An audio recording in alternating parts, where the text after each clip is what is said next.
Bonjour à tous, nouvelle vidéo aujourd'hui dans laquelle je partage avec vous une nouvelle fois une mise en forme conditionnelle pour surligner les dates à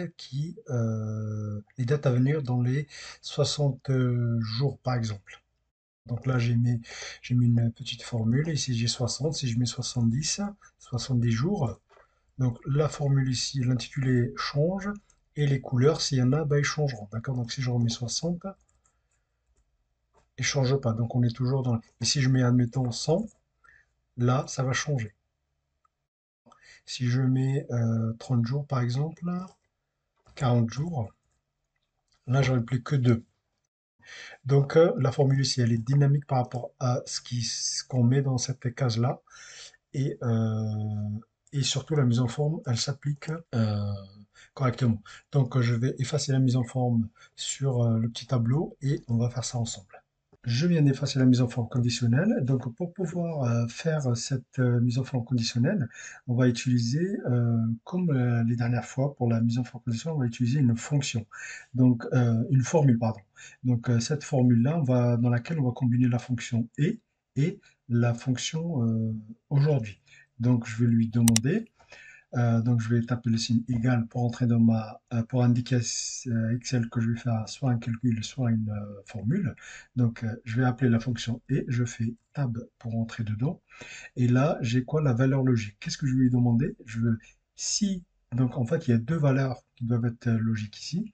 Donc si B312 est supérieur à, à quoi? La fonction aujourd'hui. Aujourd'hui, je fais tab pour rentrer dans ma fonction et je ferme ma parenthèse de la fonction. Donc ça, c'est le premier test logique. Le deuxième test logique, c'est si j'ai celle-là, tu l'appliques. Donc ça, le valeur logique 1, donc si celle-là, si on a ça, la mise en forme va être appliquée. Le deuxième test logique, ça va être si cette même cellule-là est inférieure ou égale à quoi? À aujourd'hui. À aujourd'hui. Tab pour entrer dedans, je ferme la parenthèse aujourd'hui, euh, plus,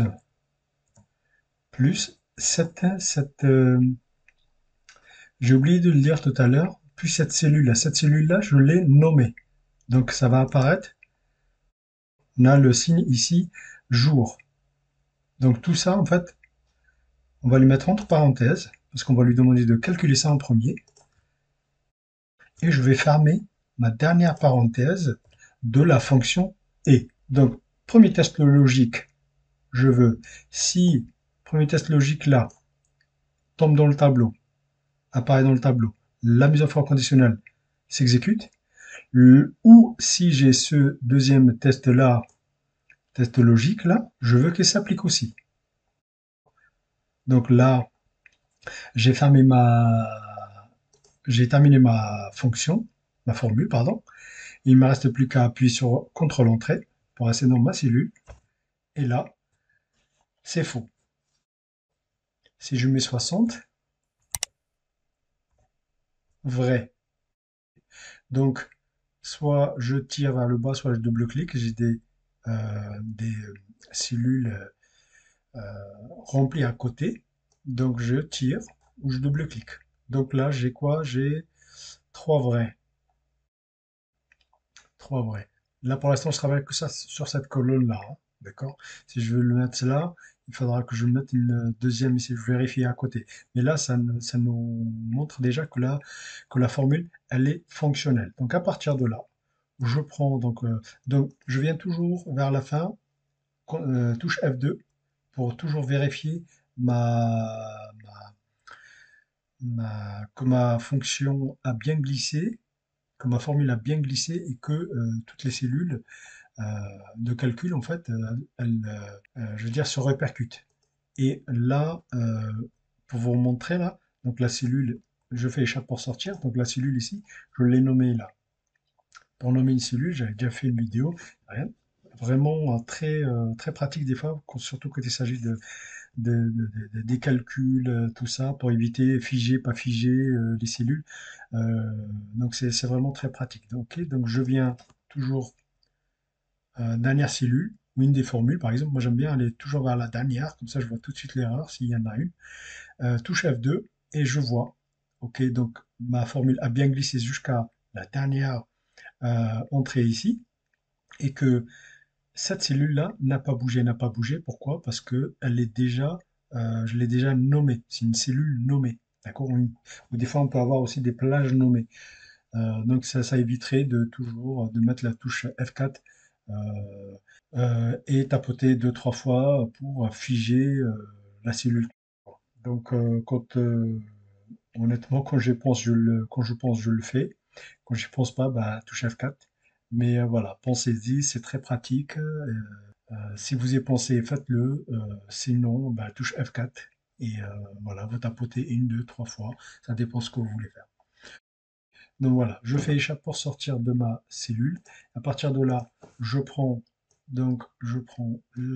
à partir de là, je prends la formule, CTRL C, et je vais sélectionner les cellules sur lesquelles je vais appliquer la mise en forme conditionnelle. Et là, je vais, nouvelle règle, je vais utiliser une formule.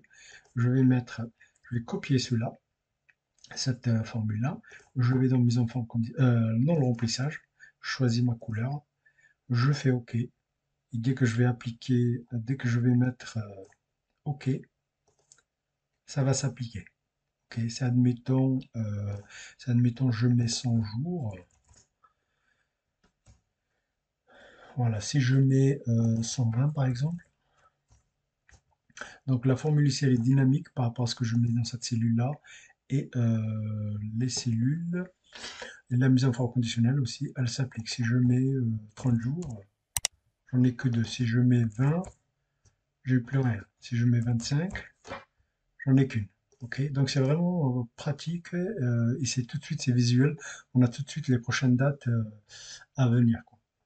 Donc voilà, on avait aujourd'hui comment surligner des dates dans les X prochains jours. J'espère que ce petit partage vous sera utile dans votre quotidien et je vous dis à bientôt pour un nouveau partage.